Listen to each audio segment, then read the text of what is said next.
Halo guys, welcome back to my channel. Oke, di video kali ini aku bakal bacain cerita horor untuk kalian yang suka dengan cerita horor. Jadi buat kalian yang suka dengan cerita beginian, kalian stay tune terus di video ini. Kalian jangan skip. Kalau perlu kalian tekan tombol subscribe-nya yang ada di sini guys. Oke, terima kasih. Jadi langsung aja pada intinya.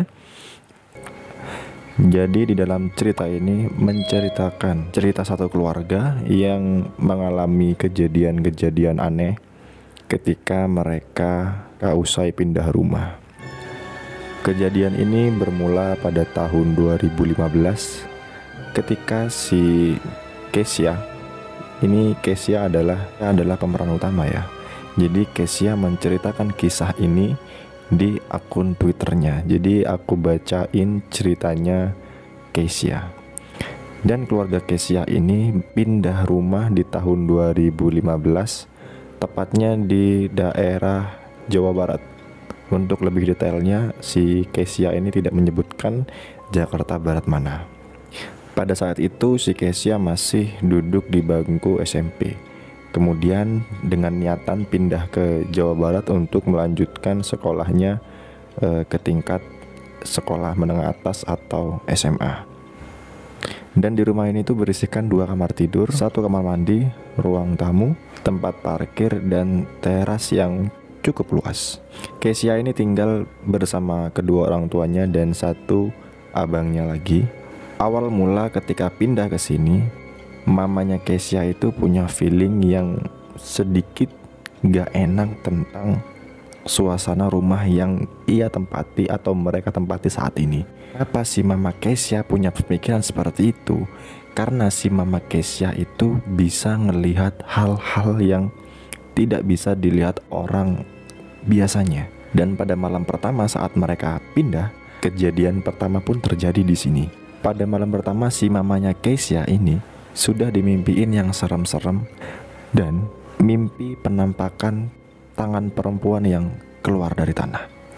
Bahkan penampakan perempuan tersebut itu duduk di atas lemari guys. Nah coba kalian bayangkan, misalkan kalian nih ya tidur, kemudian kalian melek ya, maksudnya kemudian kalian bangun. Pas kalian bangun ngelihat di atas lemari ada pemandangan yang menyeramkan guys.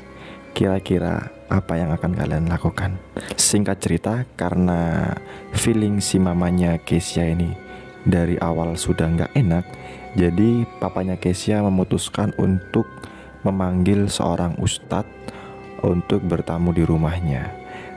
Kemudian si papanya Kesia dan mamanya Kesia menceritakan kejadian-kejadian ya, meskipun mereka baru saja tinggal di sana, tetapi papanya Kesia dan mamanya Kesia menceritakan kejadian-kejadian dan suasana rumah itu yang sedikit agak aneh. Dan alhasil si Pak Ustadznya yang Papa Kesia undang ini membacakan doa di dalam rumah tersebut. Tiba-tiba Ustadz yang diundang papanya Kesia bilang seperti ini, rumah ini memang ada penunggunya, karena dulunya rumah ini adalah rawa-rawa, yang mana lokasi rawa-rawa ini sepi sekali, jauh dari pemukiman warga. Dan akhirnya damai, tentram, ya gak ada masalah. Tapi kenyamanan tersebut, kedamaian itu gak bertahan lama. Cerita yang Kesia ceritakan di sini ini adalah cerita yang mereka alami di tahun sebelumnya, dan bertahun-tahun si Kesia dan keluarganya di sana itu ada aja kejadian-kejadian aneh yang mereka semua alami. Pernah suatu ketika Kesia cuci piring malam hari, tiba-tiba si Kesia ini merasakan ada seseorang yang memerhatikan dari arah belakang. Seperti yang Kesia pikirkan, tempat itu berasal dari ruang makan. Jadi dapur dan meja makan di rumah Kesia ini sangatlah dekat guys. Dan tempat makan yang ada di dalam rumah itu tidak pernah terpakai sama sekali. sampai saat ini. Dan permasalahan si Kesha diganggu ketika cuci piring di dapur itu tidak hanya dialami oleh Kesha ternyata. Dan di sini mamanya pun pernah mengalaminya. Bahkan mamanya Kesha lebih sering. Bahkan pernah jam 4 pagi mama Kesha ngelihat ada sesosok perempuan yang berdiri pas dia lagi cuci piring.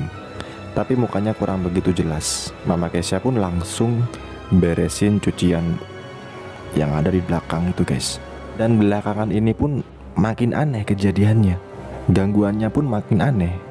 Pernah juga tuh Kesha dan keluarganya pergi keluar rumah, otomatis di dalam rumah pun kosong, gak ada orang. Dan Kesha punya boneka besar yang ia letakkan di atas sejadah tempat ia sholat. Dan di sini Kesha itu inget banget kalau si Kesha naruh bonekanya itu rapi banget. Itu Kesha inget banget. Tiba-tiba pas mama Kesha pulang, boneka tersebut sudah tidak berada di posisinya, melainkan boneka tersebut ada di atas tampungan air. Itu boneka ditemuin dengan posisi berdiri di tampungan air. Maksudnya di sini tampungan air AC ya, yang jaraknya itu lumayan jauh dari tempat awal Kesha nyimpen bonekanya.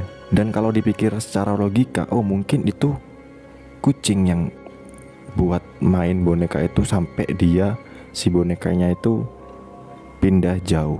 Tapi yang Kesha heran, kenapa boneka itu sangat jauh, pindahnya itu jauh banget gitu loh. Dan keadaan boneka tersebut bahasanya itu hanya di bagian kaki. Dan posisi ketika ditemukan boneka tersebut itu nggak miring atau nggak tertidur apa gimana, tapi melainkan posisi boneka tersebut itu berdirinya itu rapi banget, asli rapi banget. Dan si Kesha pun mikir, anehnya dengan jarak yang begitu jauh, gimana bisa kucing memindahkan atau menjatuhkan boneka tersebut dengan posisi yang sangat rapi. Kalau dipikir logika manusia itu sudah gak masuk akal. Dan di sini si Kesha berusaha tetap berpikir positif. Ya mungkin di sini memang benar-benar kucing yang jatuhin atau yang buat main bonekanya. Abangnya Kesha waktu itu pada saat malam hari dia teleponan sama temannya. Posisi dia ada di teras depan, lagi ketawa ngobrol asik-asik. Tiba-tiba temennya bilang, "Bel, kamu lagi ngomong sama siapa?" Abangnya si Kesha pun langsung jawab dong, "Aku di sini nggak ngobrol sama siapa-siapa. Cuman aku aja di sini. Cuman gue aja yang ada di sini." Gitu kata abangnya si Kesha. Terus temennya jawab lagi dong, "Aku tadi denger suara cewek manggil-manggil nama kamu. Kirain kamu lagi ngobrol sama dia." Dan di situ abangnya si Kesha pun langsung terdiam dan menoleh ke kanan, menoleh ke kiri. Siapa tahu di sana ada Kesha ataupun orang lain. Dan ternyata nihil, tidak ada orang sama sekali di sana. Dan abangnya Kesha pun ngomong ke temannya, "Di sini tuh nggak ada siapa-siapa. Toh kalau misalkan ada yang manggil, siapa yang manggil?" Situasi pada malam itu pun lumayan sedikit menakutkan, karena posisi abangnya si Kesha itu sendirian di teras rumah. Dan pernah juga ada orang pintar yang datang ke rumah. Katanya di sini tuh ada 2 penguasa, yang belakang itu nenek-nenek dan yang depan itu perempuan. Dan yang perempuan ini suka ganti-ganti baju, kadang kuning, kadang merah, dan kadang putih. Seketika itu Kesha dan keluarganya langsung merinding ketika orang pintar itu ngomong seperti itu. Dan Kesha baru sadar kalau Kesha sering dimimpiin kuntilanak di sana. Dan bahkan Kesha pun pernah ketindihan, kadang pun juga dikejar, ditarik, bahkan dipanggil-panggil. Dan malahan mamanya Kesha sering banget bangunin Kesha karena Kesha sering terbangun malam hari dan sering ngigut teriak-teriak gitu.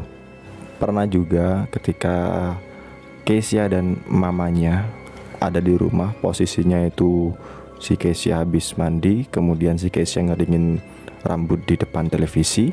Tiba-tiba di sana ada suara cewek nangis. Posisi saat itu baru azan maghrib, dan mama Keisha pun langsung nyamperin si Keisha dan melontarkan sebuah pertanyaan pada Keisha. Dek, kenapa kamu nangis? Kata mama Keisha. Keisha pun terdiam karena memang Keisha nggak nangis. Dan Keisha ngomong sama mamanya, "Mama dengar juga." Dan sontak seketika itu mereka berdua terdiam tanpa suara di tempat itu. Lalu mereka berdua berusaha lari ke kamar untuk mencari tempat perlindungan diri. Dan akhirnya mereka berusaha untuk menghubungi papanya Keisha. Oke guys, kita skip dulu, lanjut ke part 2.